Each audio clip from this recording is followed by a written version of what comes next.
Hi everyone, and welcome to what I prepped today. So everything I have here is from Dollar Tree, and it's a mix of some health things as well as some food items. So I'll start here with these little plackers.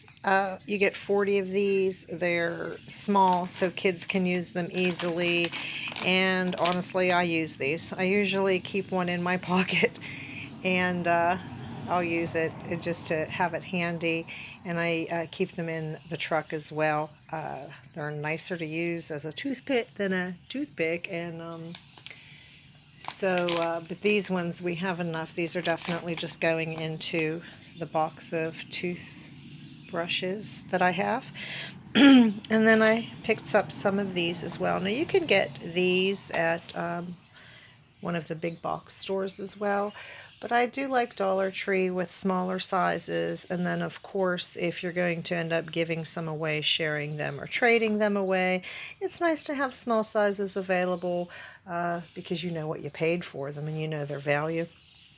And what else I picked up on at the Dollar Tree, they have these in again. They don't always have them at my Dollar Tree, and I have probably, I don't know, a few of these stocked in our dental area, but it's always again just nice to pick up another one.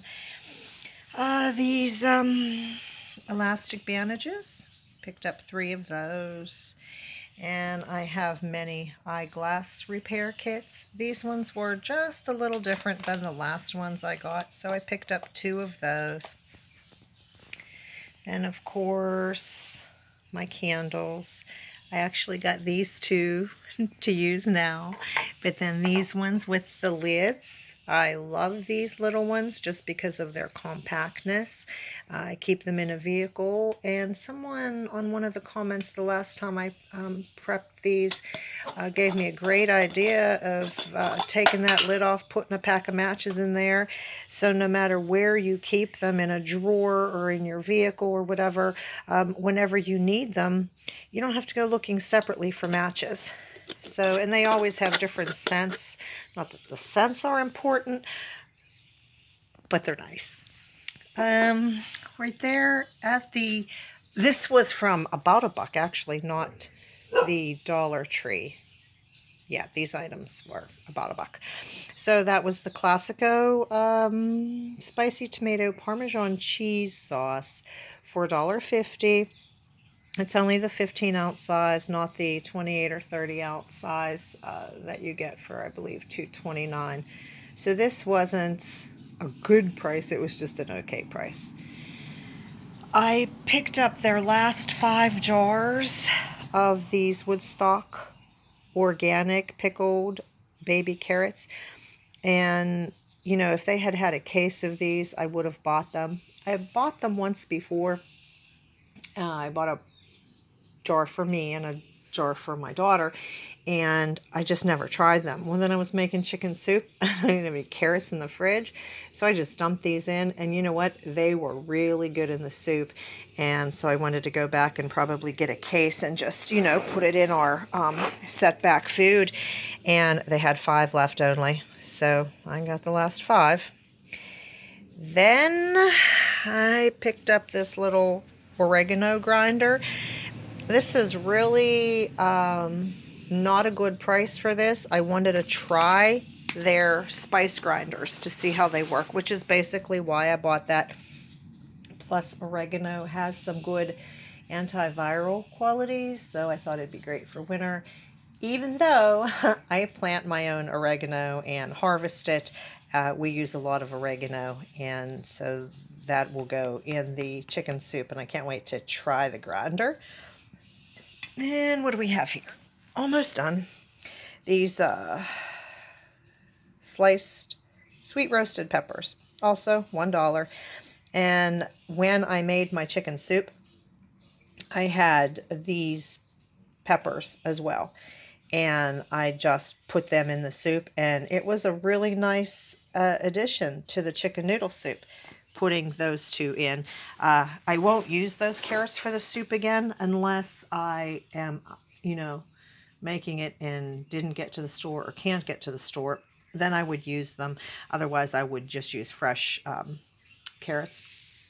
And then the last thing I have here is the Heinz vegetarian vegetable. The reason I got this is because my daughter's a vegetarian, and I will freeze dry this for her. I can make my own vegetable soup.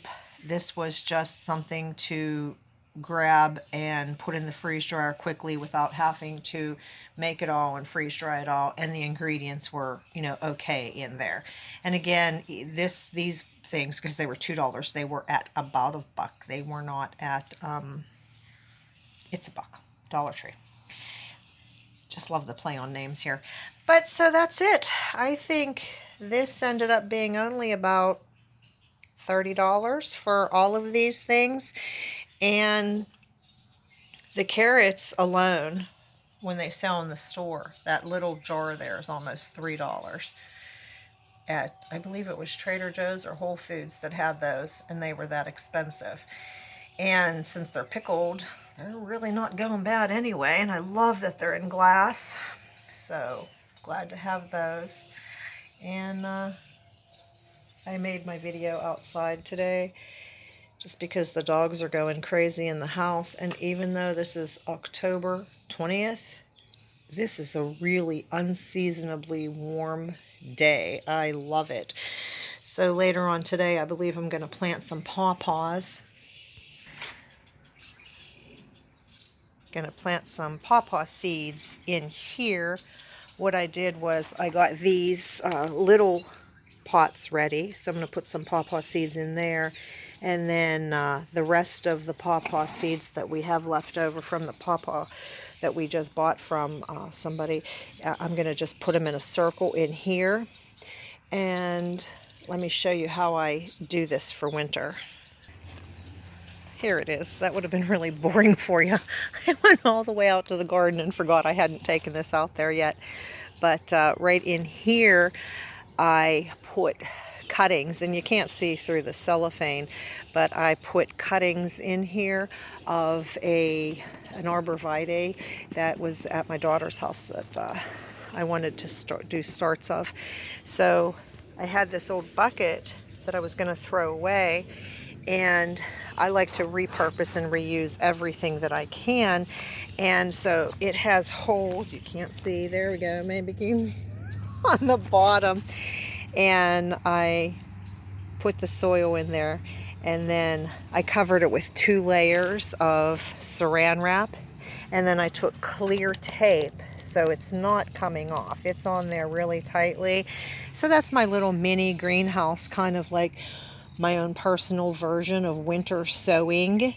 So these will go through a cold cycle, although I'm not sure cuttings need to. These will go through their own little cold cycle, and then they should start growing from there, just like the pawpaw seeds will when I put them in the other thing that I showed you. That's what I'm going to do there. I'll cover that with the same thing. And then let me show you over here. I had moved all those raspberries, and they still need pruned before winter, but these are my Ann golden raspberries, and they're still giving some really good fruit. Oh my gosh, that is so good. There's some that we have so many we didn't use them all, but I showed you before whenever I had them all here, the roots had grown through the bottom. And these are the shoots coming up. And I just don't have it in me to mow them over. But there are so many of them. So we're going to just leave these grow and then move them next year. Our plans for these is to take them to our other place and just put them in, like, I think 2 20-foot rows is what we're doing. And we'll keep them, maybe 8 feet apart, because the tips, when you don't have them in pots, they get really long, and then they bend over, touch the ground, and start growing. So we'll have to have space to wire them up and things like that. So yeah, that's it. Those are my purchased preps, my seedling garden winter sowing preps, raspberry homesteading preps, and let me know in the comments what you're doing for your preps today. Be blessed, everyone.